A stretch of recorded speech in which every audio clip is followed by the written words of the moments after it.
Kalian pernah mikir nggak, gimana caranya bisnis kecil tetap bisa hidup di tengah tekanan ekonomi nasional yang seperti ini? Belum lagi kerugian yang didapat karena sepinya pembeli, dan mungkin juga dari persaingan yang gila-gilaan antar bisnisnya.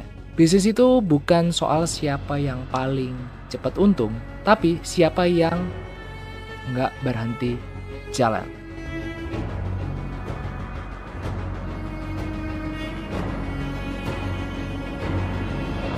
Halo good people, balik lagi sama aku Ganjar kayak Pepper Clouds. Oke teman-teman, gimana kabarnya? Semoga kita selalu berikan kesehatan dan kelancaran rezeki. Amin. Oke teman-teman, jadi video ini aku upload mungkin buat reminderku pribadi. Mungkin aku yang di masa depan lagi ada di kondisi seperti ini, ada di titik seperti ini.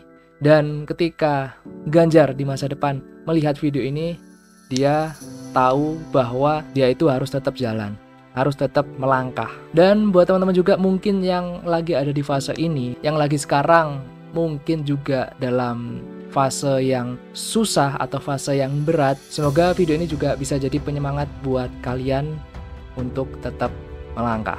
Kadang kita terlalu fokus namanya ngejar untung yang besar teman-teman. Target omset mungkin ratusan juta atau bahkan miliaran, passive income, financial freedom. Tapi dibalik semua itu ada satu hal yang sering dilupakan, yaitu gimana caranya biar bisnis ini tetap jalan.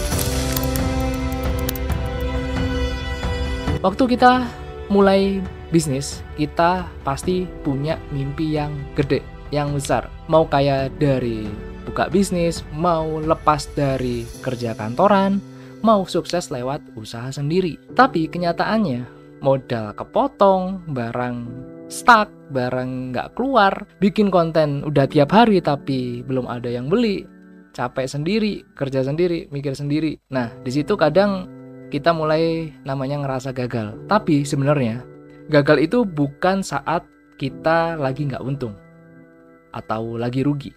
Gagal itu di saat kita berhenti berjalan, saat kita nyerah.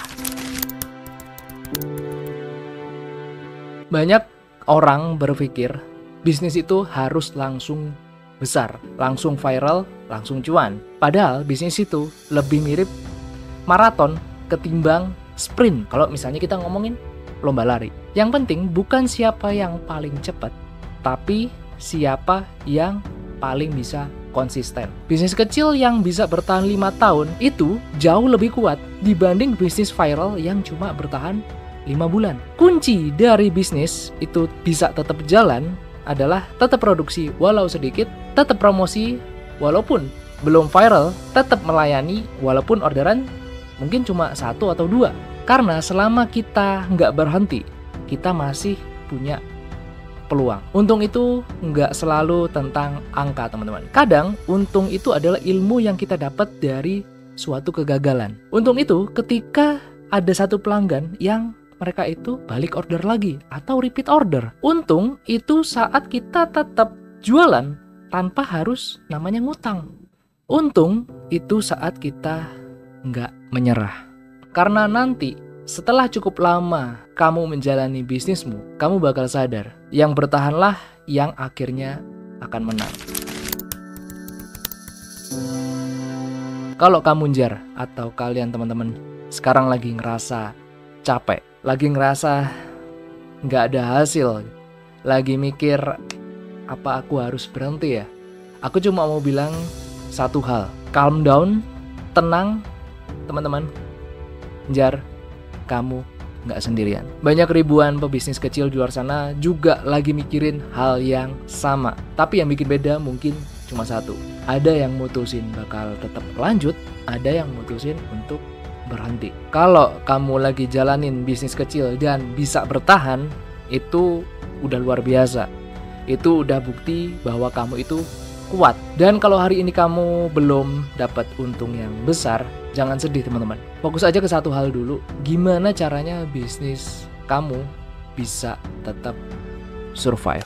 Oke, sebagai penutup, aku mau bilang ke teman-teman mungkin yang lagi mengalami masa-masa sulit sekarang atau lagi banyak pengeluaran dibandingkan mungkin penghasilan yang kalian dapat. Ya semoga bisa menjadi penyemangat, semoga kita bisa tetap terus survive, bisa tetap terus grow up ke depannya.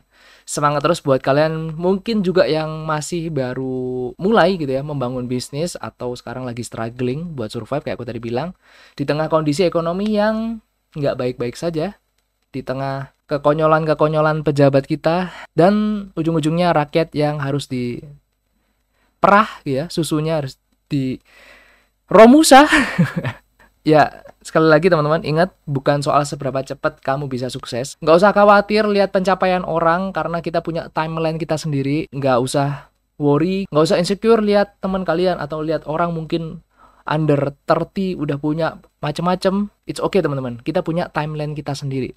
Ingat, bukan soal seberapa cepat kamu sukses, tapi soal gimana kamu itu nggak nyerah, nggak berhenti, terus mencoba. Karena selama kamu masih jalan, peluang itu akan tetap ada. Oke, mungkin sekian dulu untuk video kali ini. Semoga bermanfaat. See you on next video.